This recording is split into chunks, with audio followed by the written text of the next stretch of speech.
భువనగిరి కిల్లాను పర్యాటక కేంద్రంగా డెవలప్ చేస్తే కోట టూరిజం స్పాట్గా మారుతుందన్నారు ఎమ్మెల్యే కుంభం అనిల్ కుమార్. యాదాద్రి భువనగిరి జిల్లా భువనగిరి పట్టణంలోని కిల్లాపైకి వెళ్లేందుకు రోప్వే నిర్మాణం పాయింట్ పనుల్ని ఆయన పరిశీలించారు. త్వరగా పనులు పూర్తి చేయాలని అధికారులకు సూచించారు. రోప్వేతో భువనగిరి, యాదగిరిగుట్ట, పోచంపల్లి, కొలన్పాక టూరిజం హబ్గా మారుతుందన్నారు. కోట రోప్వే పనులపై అధికారులతో ఎమ్మెల్యే రివ్యూ చేశారు.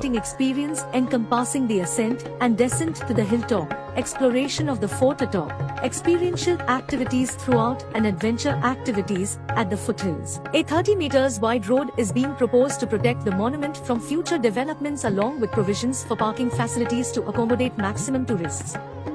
The tourists will be welcomed through an entrance plaza which will consist of a ticket counter, administrative office, food plaza and public amenities.